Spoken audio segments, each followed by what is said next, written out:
Ya ibadullah, there are many trials and tribulations of which the Muslim Ummah is gripped with today. There are many calamities that have struck, and it is incumbent and it is a must that the believer weathers the likes of these storms. It is a must that the believer stands firm,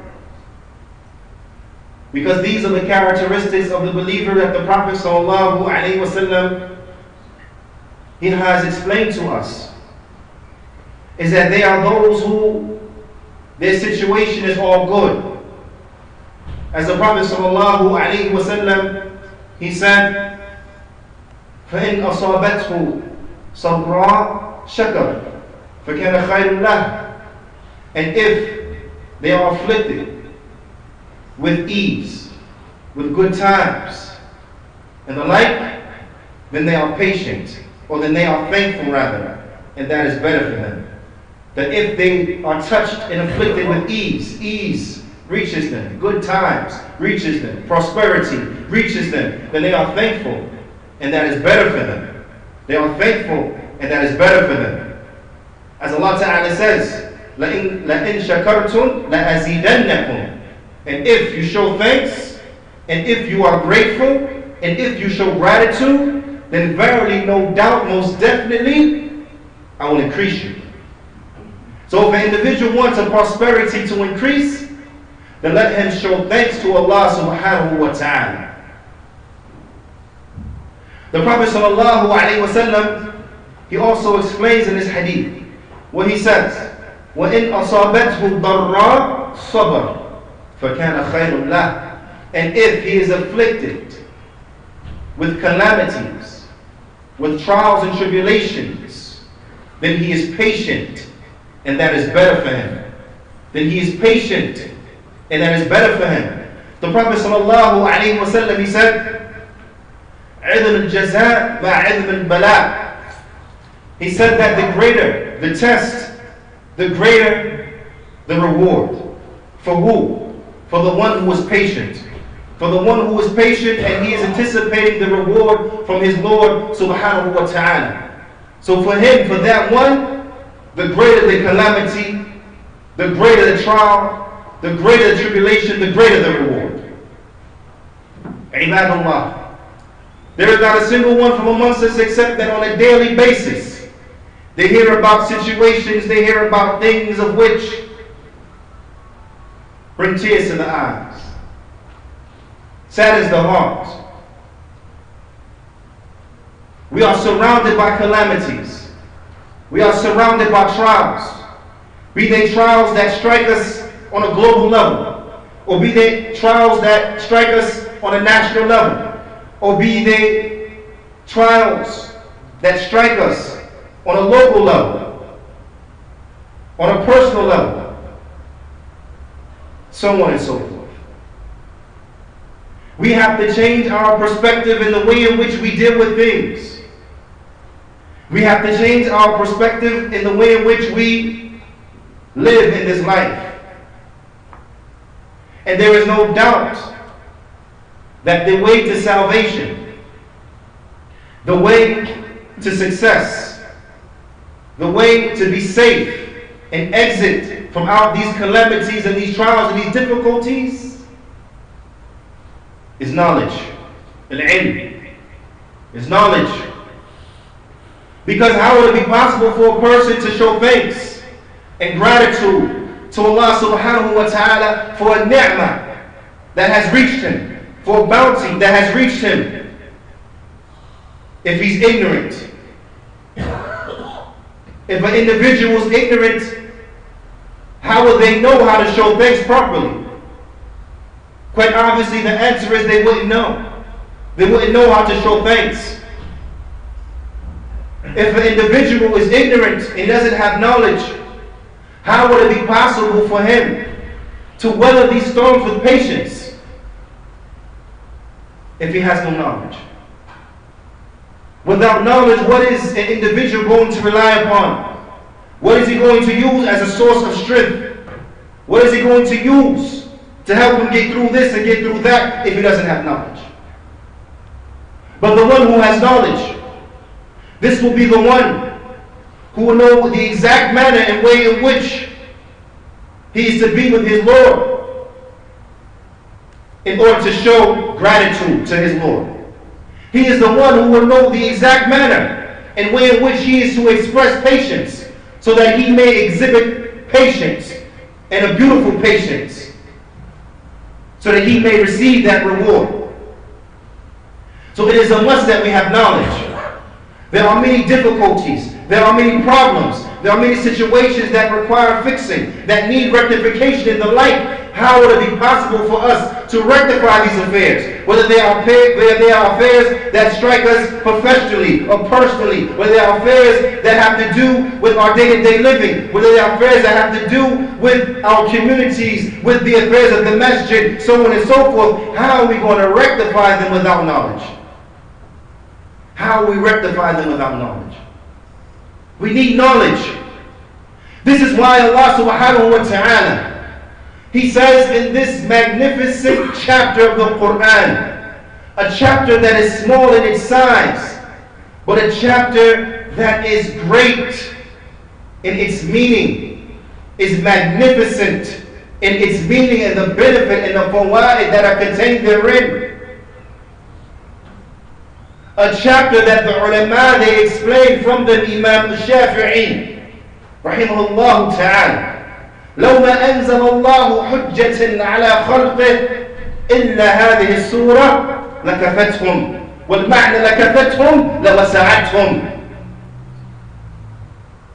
He said that by Allah, if Allah had not revealed upon His servants a chapter or a proof other than this chapter, then it would have been enough for them. And what is meant by enough for them, it means it would have covered much.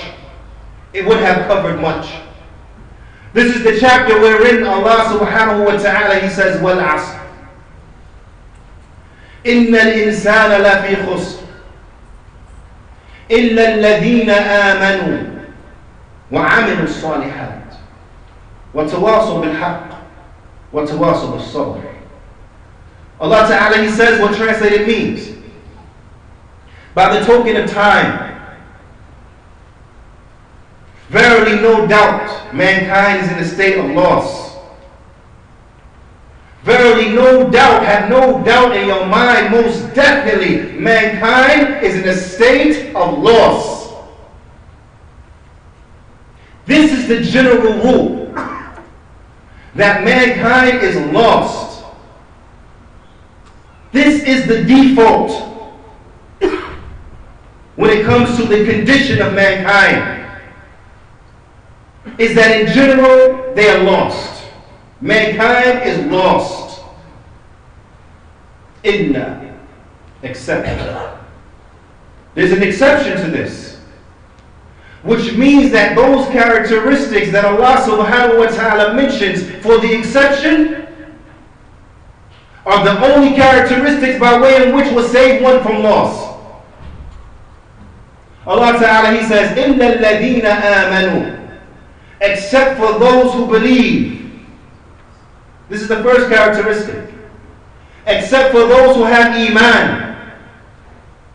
It is important to understand that iman mabni ala al-ilm, that faith is built upon knowledge. Because كيف تؤمن بشيء تجهله? How can you believe in something of which you're ignorant about it? How can you believe in something you don't have no knowledge about? It's not possible. So in order to believe in something correctly, you have to have knowledge.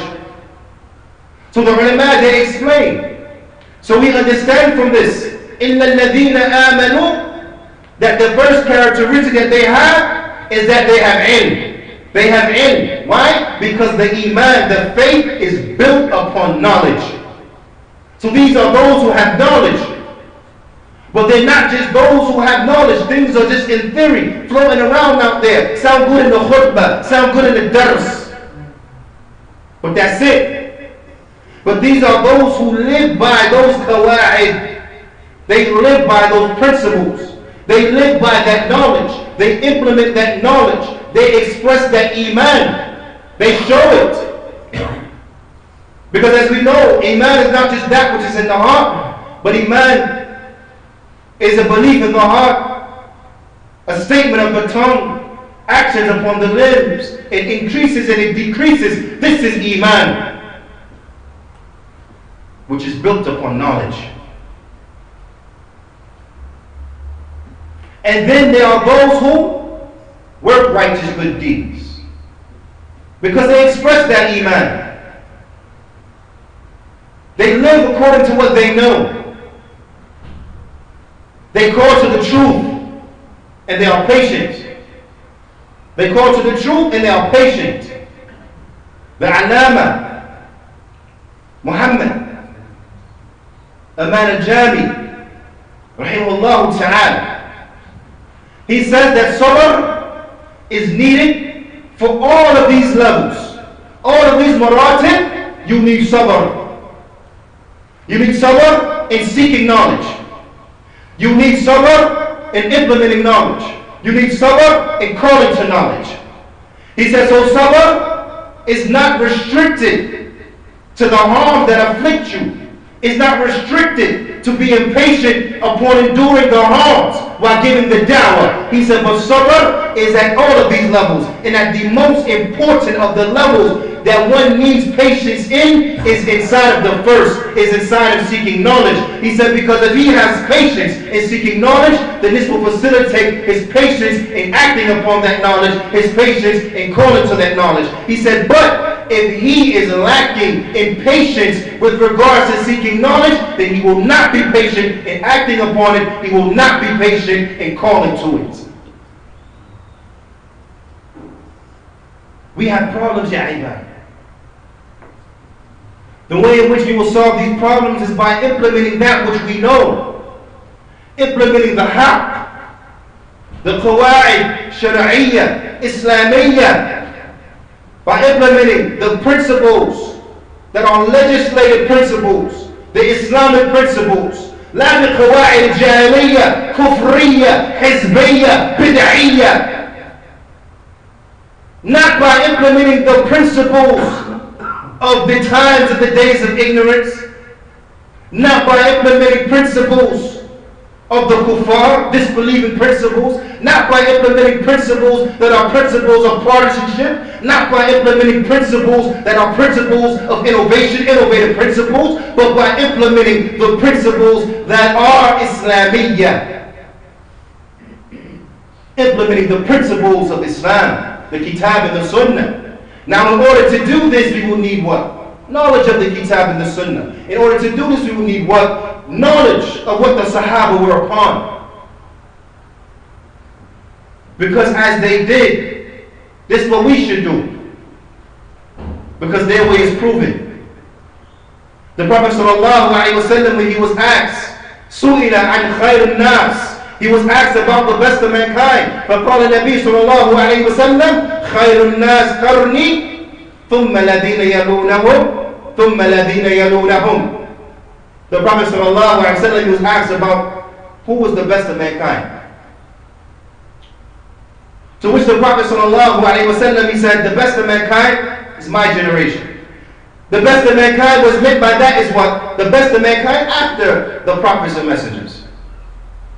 This is what the ulama explained. The best of mankind after the prophets and the messengers. To which the Prophet ﷺ, he said, the best of mankind is my generation.